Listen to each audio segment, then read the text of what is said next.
So for today's video, we are going to be talking about Barcelona's striker position because we do have some breaking news, and it states here that Viktor Gyökeres is Barcelona's favorite when it comes to signing a striker. His starting price would be around 60 million to 70 million euros. There have already been contacts with Sporting Lisbon and the player's entourage. Barcelona need a striker for the future, and everything does depend on Lewandowski's performances until the end of this season. If he continues his current form, Barcelona would postpone the signing of a number 9 until 2026. As of now, Lewandowski is clear that he wants one more season at FC Barcelona. Both Lewandowski and Gyökeres coexisting is not ruled out, but it does seem very unlikely. So this is a very interesting report because right now Barcelona is in a position where they have to look at their sporting team, right, to see how this team does perform. Look at how Lewandowski performs. Look at how Rafinha does perform. Lamine Yamal. If these players are doing okay, then there is no reason for us to reinforce those positions with other players unless they're going to be like star signings, right? But at the same time, when we do go into that summer of 2025, I know that Laporta is going to want to do something, right? He has to do something to reassure to the socios that he should be re-elected and continue for another 4 to 5 to 6 years, right? So we don't know which route Barcelona is going to be taken, but I do think that Joan Laporta is going to want to make that big signing, and it's going to have to be a striker or a left winger. Most likely though, I do think that it will be a striker, and that is the reason why this report has surfaced. Now keep in mind, right, the Barcelona are going to be focusing on reinforcing the left wing position and the center forward position. It's not going to be the right wing position nor the left back position. Forget the midfield because the midfield is fully stacked, but for sure it is going to be the center forward position and the left wing position. But the top priority is to reinforce the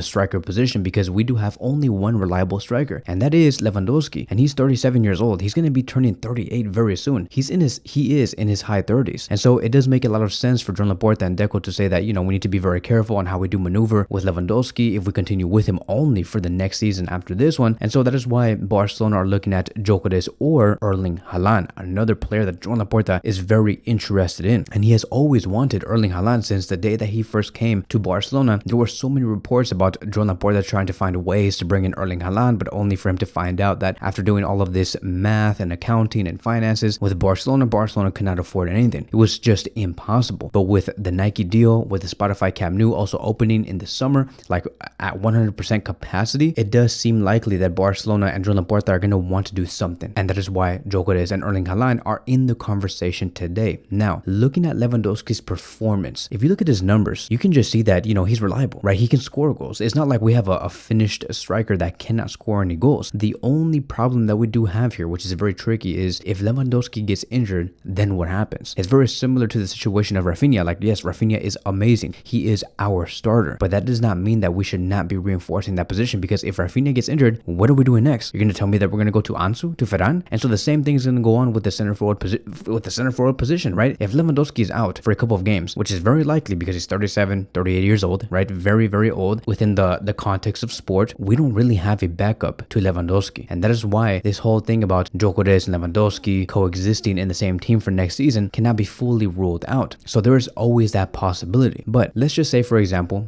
that Barcelona say, okay, Lewandowski, you brought great numbers, right? You scored more than 25 goals this season, providing more than 5 assists, but we want to move forward from here. We want another striker, somebody who is more athletic, more acrobatic, and can check some boxes, right? Let's just say that does happen, because to be honest, like I do see a possibility where Lewandowski has another season with Barcelona. Like he scored 26 goals and 9 assists last season in 49 matches. He's about to beat his current record with Barcelona. He's around 8 to 10 goals away from beating his best record, and he currently does have 19 goals and 2 assists in 17 matches. And so like his performance is not going down, but I do think there is going to be that possibility that Lewandowski could leave. And so let's just say that he does. Let's just say Deco and Joan Laporta say, you know what, you know, the wages are kind of high. We understand that you're still good enough to be here at Barcelona, but we need somebody with more sporting excellence, more acrobatic, more athleticism, and at the same time maybe reduce the wages just a little. Maybe that is going to be their conclusion. So now let's bring in Erling Haaland and Viktor Gyökeres. This is going to be like a really big debate because there's so many reasons why we should go for Erling Haaland or we should go for Gyökeres. Erling Haaland, first of all, right, with the 3 seasons that he has had with Man City, he has been exceptional. He has been exceptional since even before City, even with Borussia Dortmund. In his first season with Man City, he scored 52 goals and provided 9 assists in 53 matches, right? That is insane. There's a reason why Man City won the Champions League that season and they won everything. In the following season, which was his second season, he played 45 matches, scored 38 goals, and provided 6 assists. And currently, he has 16 matches in this season that he has played with 15 goals and 0 assists. And so overall, you can see that Erling Haaland, like,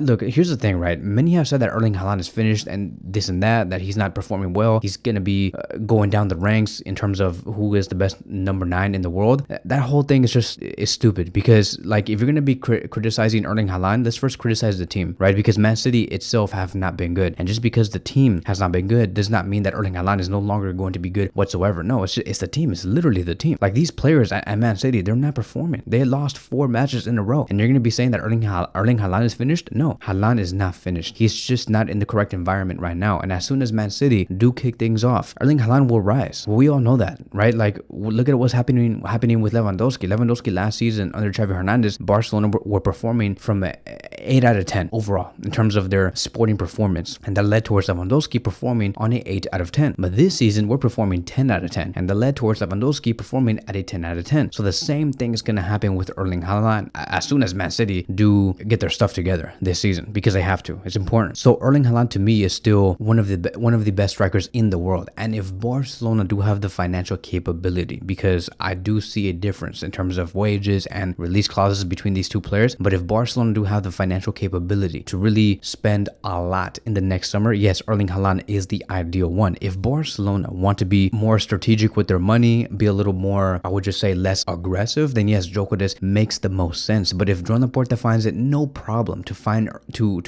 Erling Haaland, that is the player that you should go for. Because when you maximize Haaland under a great team, you have a monster. I'm actually so surprised to hear that, like, to witness that Real Madrid have really, like, they screwed themselves over. Last season, a year ago today, they had the opportunity. Okay, they had the opportunity to sign Erling Haaland, but they went for Kylian Mbappe. On a sporting level, it made much more sense for Real Madrid to sign Erling Haaland, because they already had Vinicius on the left wing. All you needed to do was to say, okay, this is going to be our plan for the 2024-2025 season. Vinicius on the left wing, Erling Haaland the striker, Rodrigo on the right wing. That would have been a much more balanced team, but no. But Real Madrid said, nah, we want to go for vibes. We want to go for whatever's the biggest name, and they went for Mbappe. They forgot about the whole sporting plan, sporting direction, whatever, and now you see Kylian Mbappe and Vinicius like just struggling to play together. Like they both play in the exact same positions. It made much more sense for them to sign Erling Haaland over Kylian Mbappe, and it would have made much more sense for us to sign Mbappe over Erling Haaland. Can you imagine if we had Mbappe today? He would have slotted in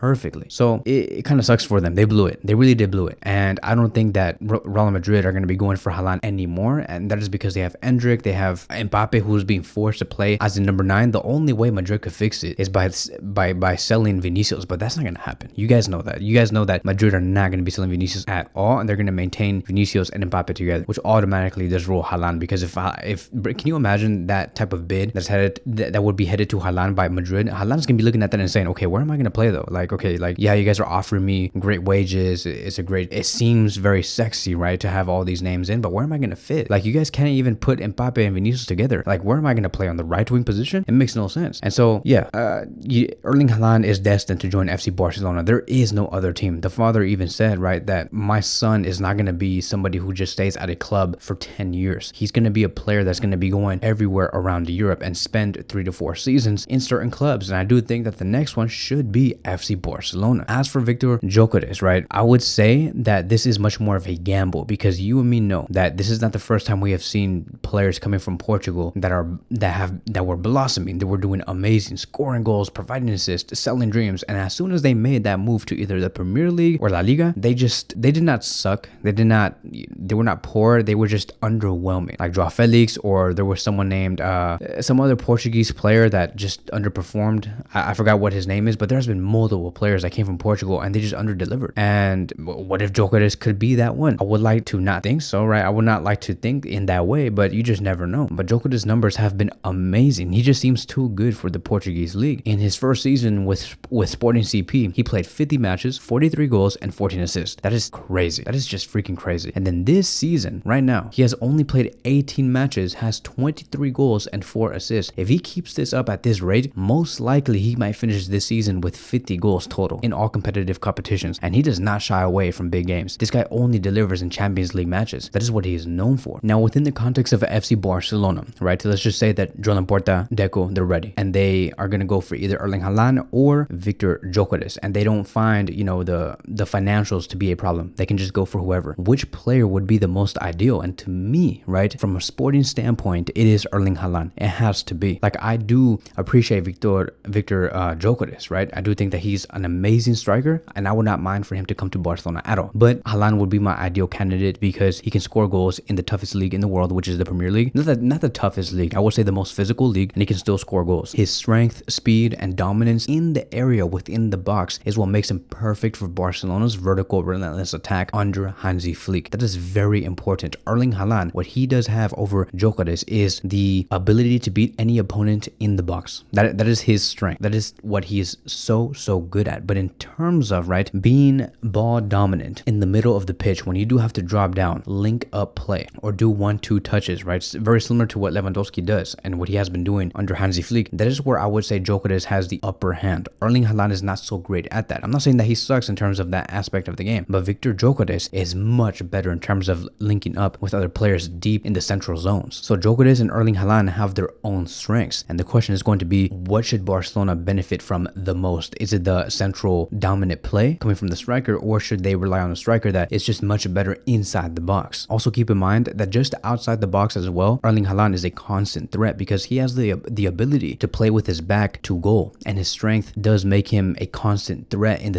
the central zone, allowing him to fight against any center back. And that's huge because Lewandowski has that type of strength, and we have seen how much Barcelona have benefited from that. So imagine with Erling Haaland at 24, 25 years old, at his most physical capabilities. Gyökeres, once again, going back to him, he does not have that type of capability. He's much more of a dribbler when he is in those scenarios and would like to take down the center backs. So they both have their pros and cons. But to me, in the end, Erling Haaland will be the ideal candidate. And I would also like to praise his attitude, because his attitude should be praised. He never makes any bad gestures to any of his teammates, never likes to speak over anybody. He always listens to Pep Guardiola when Guardiola says, I'm going to need you to come out, or I'm going to need you to not play in this match. Erling Haaland never says anything. He's very professional, and that's going to be very important at Barcelona, and Hansi Flick is really going to appreciate that. So let me know in the comment sections down below. Now that we have spoken about Leao, Nico Williams, and which player should be reinforcing the left wing position, when it comes to the striker position, who do you believe is going to be your ideal candidate? Is it Erling Haaland or Viktor Gyökeres? Let me know in the comment sections down below. Thank you guys so much for watching, and I will see you guys in the next one.